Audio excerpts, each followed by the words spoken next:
I'm Edie Lush, and I'm here in the Hub Pavilion in Davos. Very pleased to be joined by Randi Zuckerberg and Sean Bruich. They're here from Facebook. Really pleased that you guys could have come and see us. Can you tell me a little bit about why you're here in Davos? Thanks, Edie. We are here in Davos because we think that there's a great opportunity for our 350 million users on Facebook to be involved in all of these important global conversations that are happening here at the forum. This is your second Davos experience. Can you tell me a little bit about what you've observed while you're here? It's interesting. So last year we were involved in a few sessions. One of the most notable sessions, actually, they were discussing the U.S. economic stimulus package.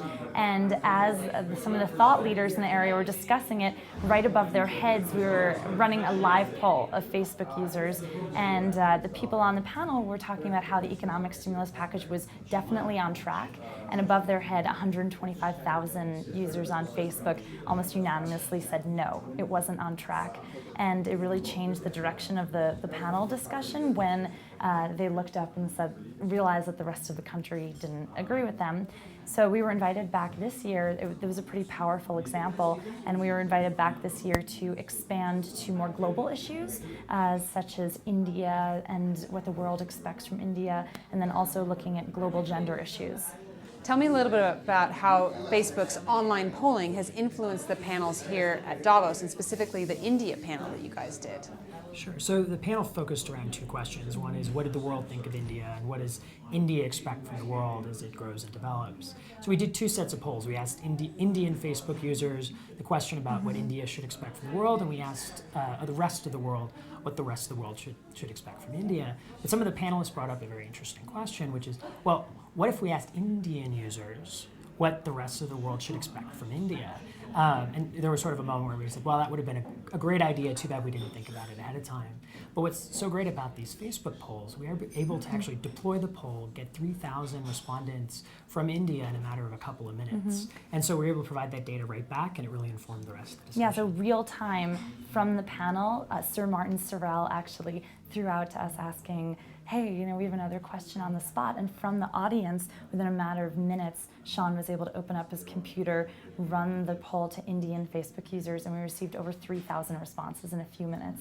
And we're able to provide an update before the end of the session.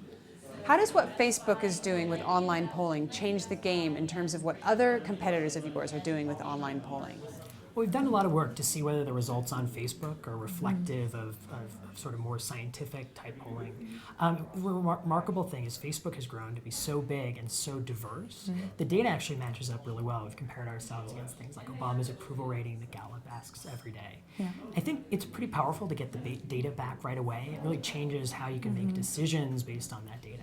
And on that India session, to go further, NDTV actually also ran their own polls asking what the world should expect from India and vice versa, and our results matched up perfectly to NDTV's.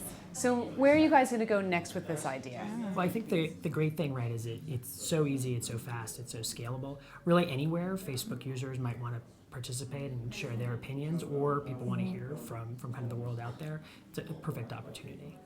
Yeah, I think we're discussing ideas around exit polling for elections, different topics. I think, really we're talking about 350 million people around the world, and just including them in discussions. These people are talking about these issues every single day on Facebook and bringing them into these discussions on a regular basis.